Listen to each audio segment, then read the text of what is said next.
Hi all, let's take a look at section 5.2. It's a pretty quick section that just deals with our sum and difference formulas for our sine, cosine, and tangent functions.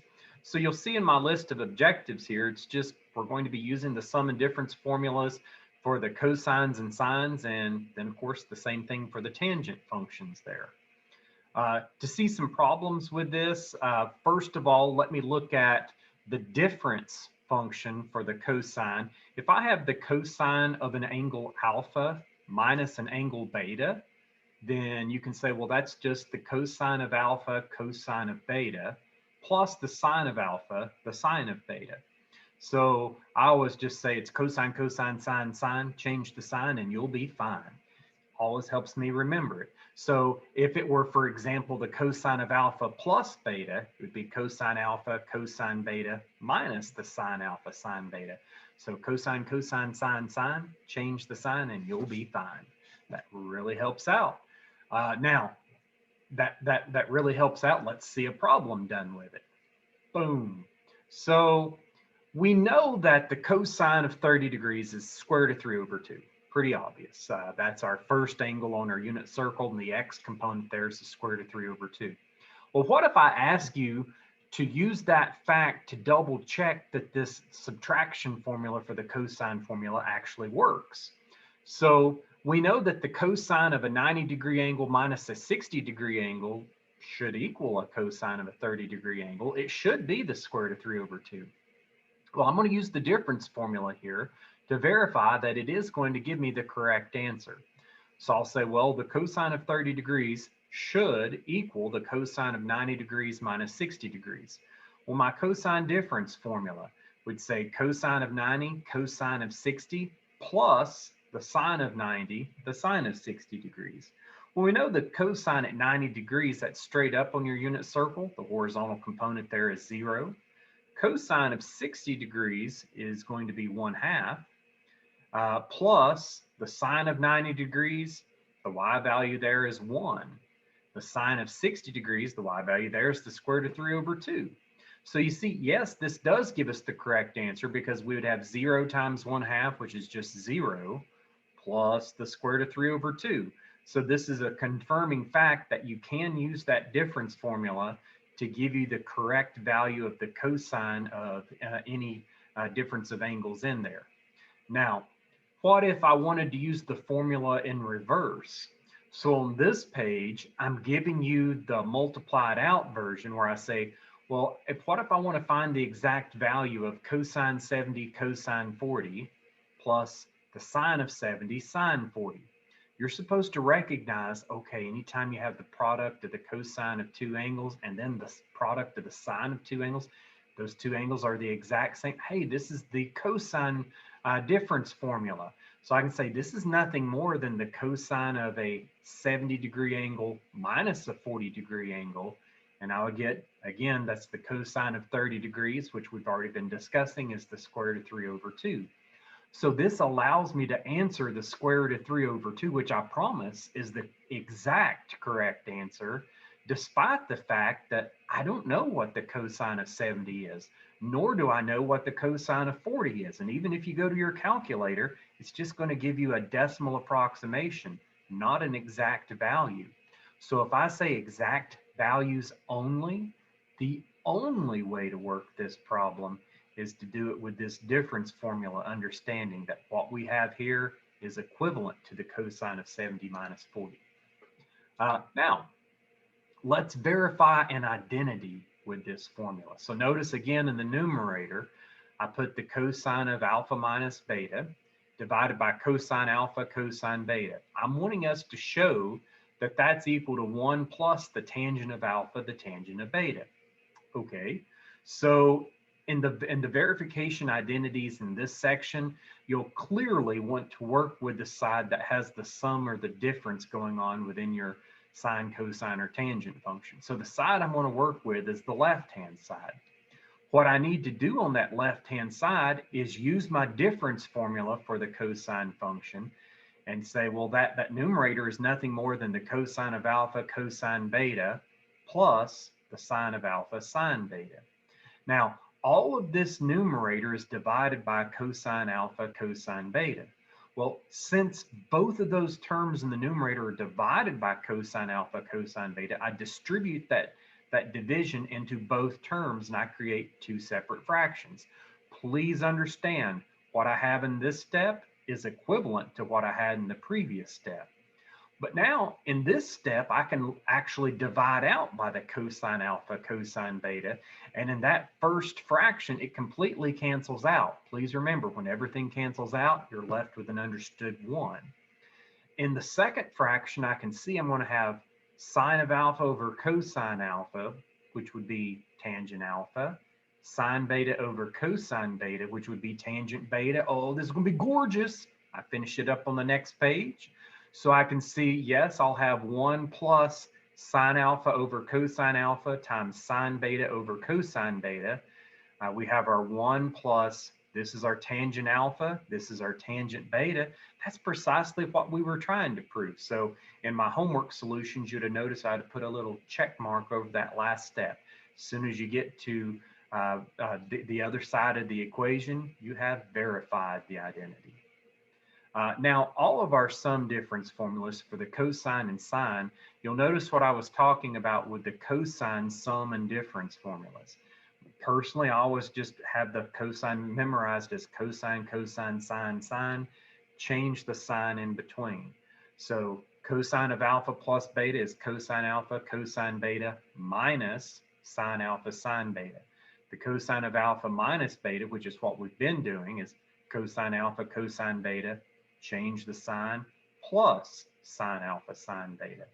Now, what about the sine formula? The way I have it memorized is I always say, well, the sine formula is sine, cosine, cosine, sine. Keep the sign and you'll be fine. And please notice that works gorgeously here.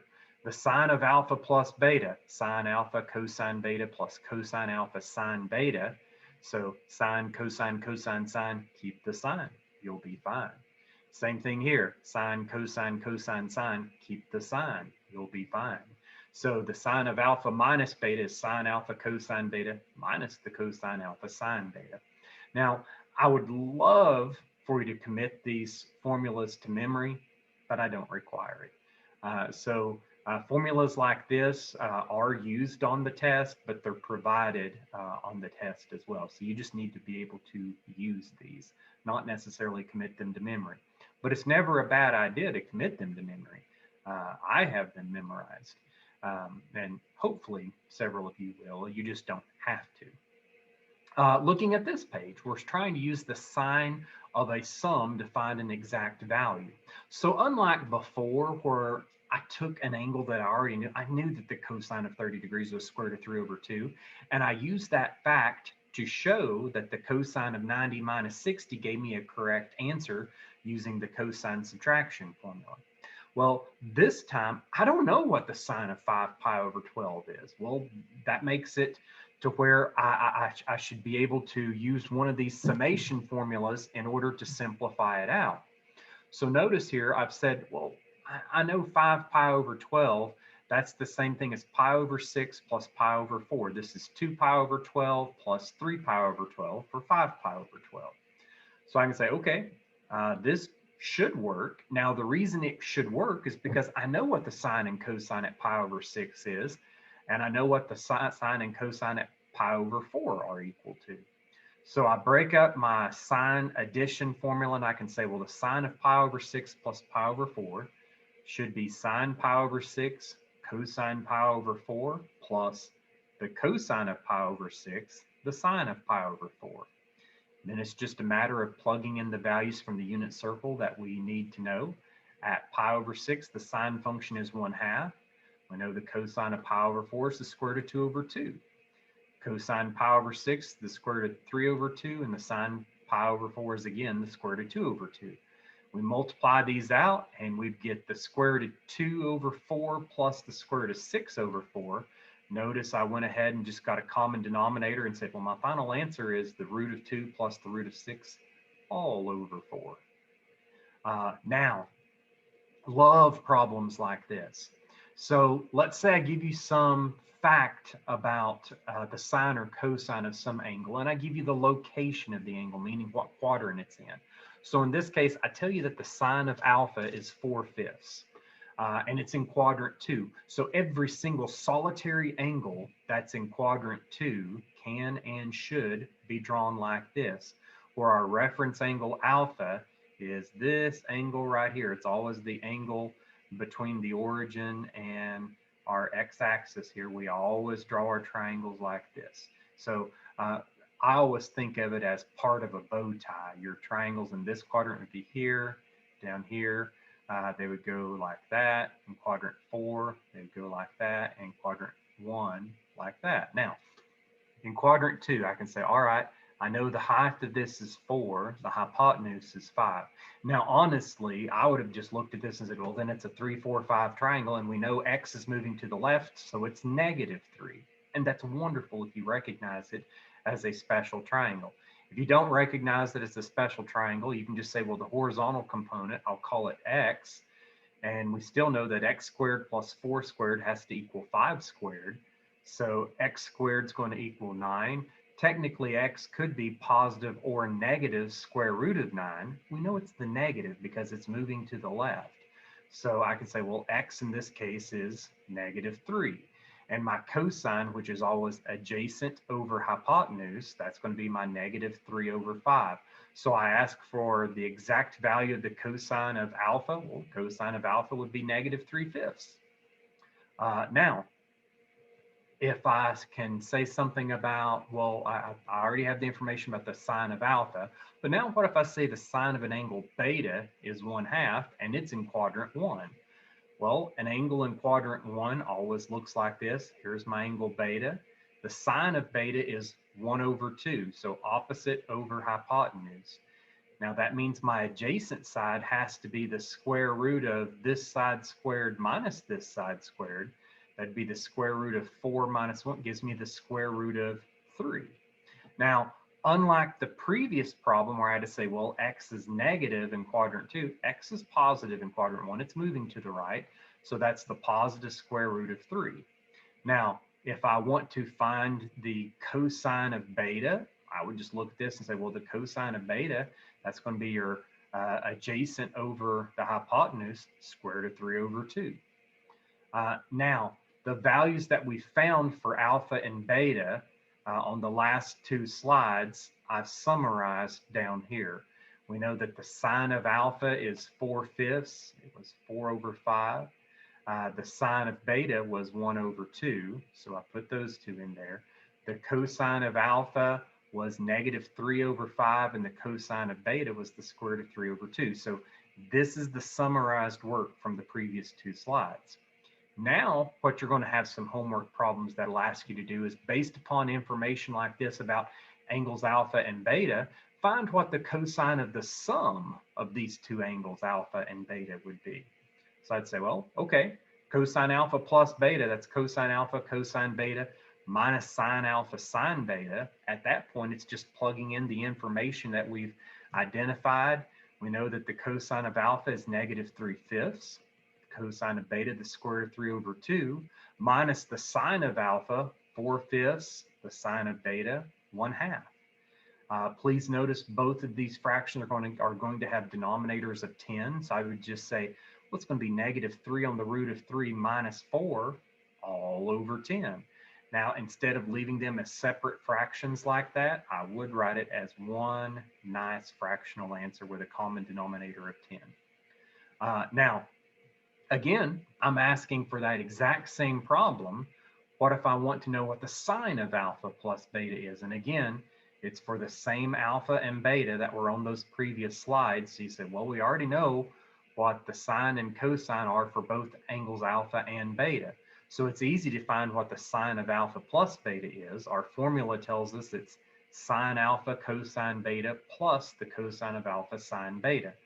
Plugging in that information, I get sine of alpha 4/5 times the cosine of beta, the square root of 3/2. And then plus the cosine of alpha, but alpha is a negative, so I put it as the group -3/5 times the sine of beta, 1/2. Again, we're going to get a common denominator of 10.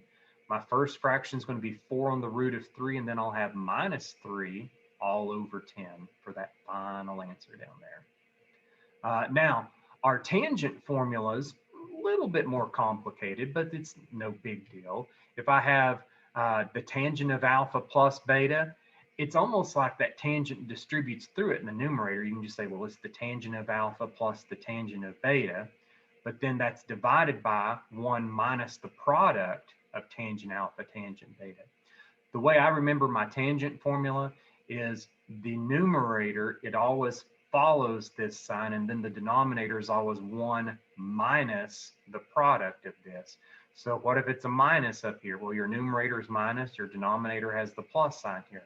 So the tangent of alpha minus beta is the tangent alpha minus tangent beta over 1 plus the product of tangent alpha and tangent beta. Now, when I look at a problem dealing with that, I'm going back to an identity here where I ask you to verify the identity.